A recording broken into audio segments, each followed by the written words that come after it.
What does the relationship of your dreams look like? That is a question that Anna Tellman is asking her clients on a daily basis and helping them to find the answer for that. My name is Crystal Hill. I'm the CEO of Hill House Publishing, and we're having a conversation today with Anna about our upcoming book, Beyond Dependence. Now, Anna is an internationally acclaimed intimacy expert, speaker, published author, and transformational relationship coach dedicated to helping individuals and couples to rebuild trust, reignite passion, and create meaningful, lasting connections. She firmly believes that every great relationship begins with the most important one. That is the one you have with yourself. Now, with over a decade of experiences rooted in human behavior and cognitive science, Anna helps her clients navigate messy, beautiful complexities of modern relationships and with clarity, confidence, and just enough tough love to make it stick. Using a blend of NLP, mindset mastery, and actionable strategies, she empowers people to shed their old baggage, embrace vulnerability, and build stronger, healthier bonds with themselves and their partners. She is based in China and originally grew up, just like me, in Germany. Welcome, Anna. It's so great to have you here. Thank you so much, Crystal. It sounds so good, what you just read. It's all a reflection. Yeah, so tell me, how did you get to sounding so good on paper, and what was that journey that led you there, and what makes you unique in the work that you do? So, I mean, ChatGPT definitely played a role. I don't want to put that aside. It did. But it's also a journey from where I started when I set up my business. So I've been a coach back in England where I lived before coming to China. I was a coach and I created my principles on how I want to be as a coach, how my values, respect, integrity, credibility, and honesty. And I took these, and when we came to China, when I set up my own business here, it was like, what do I do now? Because there's no one who tells me, and I do this, work with this people, whatever. It was like, who am I as a coach? And I started at saying, I want people to love themselves. So I started as a self-love coach. And that's where it started with my bio, like, I help you love yourself. And over the last 4 years, I learned that self-love is a beautiful word. But self-acceptance is what I needed, what probably you needed, and what all of us need to accept who we are with the good, the bad, the ugly, and see it as like, this is status quo. This is where we start. And from here, we can build who we want to be. But we accept all there is now, so we know what we're working with. And it's so true, because, when we're saying self-love, it feels like such an abstract concept. But what even is that? I mean, sometimes when we say, I love you, we feel something. But I think self-acceptance is something a lot more tangible, that's a lot easier to actually implement in our daily lives, isn't it? Yeah, and I feel it with love itself. When I say I love you to my partner, most of it is, or let's say 60% of this I love you is, I feel good when I'm with you. So it's about me. And then it's the appreciation that he's in my life, that he's here and also loves me back. But most of it is me. I feel good when you're here, when you love me back. I feel amazing. And often we don't have that with ourselves. So talking about self-love, we need to get there, to build that up, to have that feeling for ourselves, to say, I feel good when I'm with me. So yes, exactly. And then we can attract that in somebody else, right? And I think that's what you're exploring in your chapter as well. So I'd love you to give everybody watching just a little sneak peek into what they might expect when they read your chapter and what they can gain from it. So what they gain, I think that's an individual thing, because everyone is at a different level and has different thought patterns, how they see this chapter. My story is that my previous partner, he was an alcoholic. And before that relationship, I was an independent woman. I was confident. I didn't think much about what other people think of me. And then coming into this relationship, and after we moved in together, realizing he was an alcoholic, I wasn't good enough. I wasn't enough for him because there was always the alcohol that was more important, more pressing. It was the go-to thing. He spent more time getting drunk than with me. But I was 33 or 34 at the time when we moved in together, and I had all these voices who told me, Anna, it's time for you to settle down. Anna, it's time for you to have a family. Anna, you should make this one work. Anna, there might not be a next one. So these stories that my family, my friends, society in itself told me, I got so scared that I started believing them. And even though fighting against them for so long, I lost the fight in this situation because I thought, yeah, this is it now. This is how it's supposed to be. So many people tell me that this is the best it can be. I don't know if I want to believe it, but it seems like this is what I have to fight through.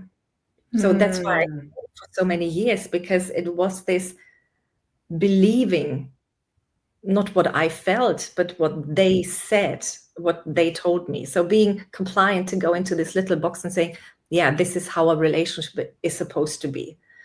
After this many years, you're not supposed to have sex anymore. You're not supposed to be disconnected anymore. I believed it and I lost myself in it. It's in the book as well when I come home and I don't want to go inside because he's there. Yeah.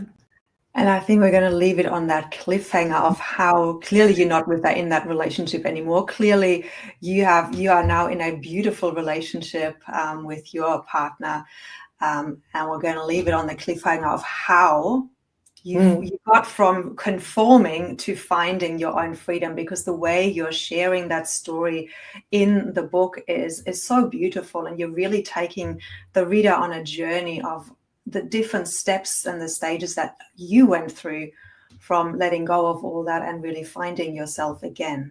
So that is what people, I guess, can expect from reading your book. And what is your intention for the reader when how do you want to inspire them? What's the thing that you want to leave them with? First of all, I want to leave them with, they are not alone. And I know from that relationship, also from previous relationships, we don't see the trees, or what's the saying? We don't see the forest. The wood for the trees, right? Or the trees for the wood. I never know either. That one. And it just feels like you can't get out of it. Yeah. You know it's not good for you. You feel it somewhere deep down, but you don't let yourself really bring that thought forward into your consciousness, into you actually playing with that idea. And even when you do, you just push it back quickly because it's like scary. Yeah. And I know it takes time to be ready to do that step that feels right to you, whatever that looks like. So I want to give the readers just knowing you're not alone. You are where you're supposed to be, and you will get wherever you're supposed to be after this at your own time. There is no timeline. No, you have to get there. Or when people say you have to stay, you have to leave. You will leave when the time is right for you, whenever that is, and however that looks like. Yeah. And then, of course, the whole curiosity. We won't go into it now, but what do you do when you're in a relationship and one person often moves ahead and then the other person has to catch up, and there's this dance, and what I'm sure you help people with how they can navigate that so they can grow together rather than having to leave because one is growing and the other isn't. That's a whole other topic, I think. But it comes back to acceptance.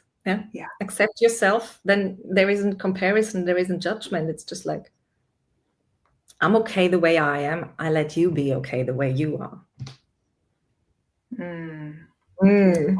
Yes. So go and read Anna's chapter. It is very juicy. It is very insightful. And that self-acceptance surely is something we all need to embed within ourselves more and more and more. Now, last final question for you. You know, you've written articles, but writing 10,000 words, I think, is a very different game. So what was that journey like for you? It was very exciting and I loved it. Even though at times I didn't know how to say things or what to say, because in your head you have this story that you lived through and you think everything is important and nothing is important. What is the right thing for the reader? And in the end, I let go of that. It's like, this is my story. I tell it.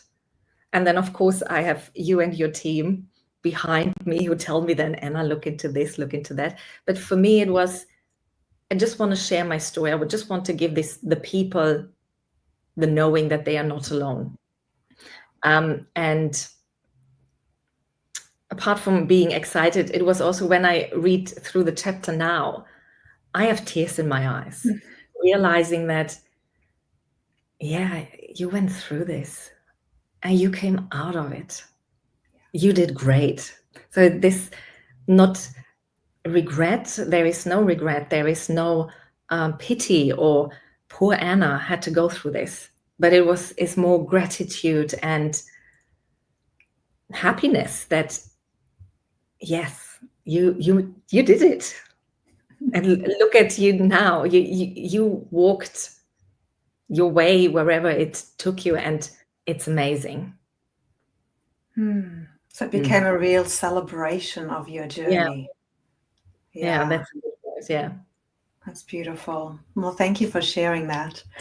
So here is the, if you want to read Anna's story or the other stories of the other 3 authors in this book, all of whom are diving deep into their journeys, go to hillhouse.org Beyond Dependence. We are launching on April the 11th. And we also have a beautiful launch celebration that we're inviting you to, which happens, it's friendly for Australia and European time. So if you are in those time zones, we would love to see you there, and you can register on this page as well.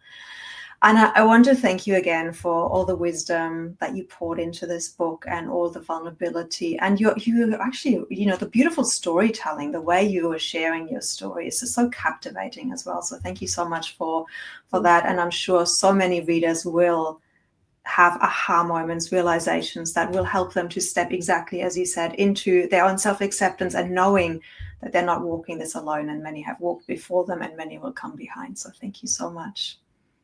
Thank you too.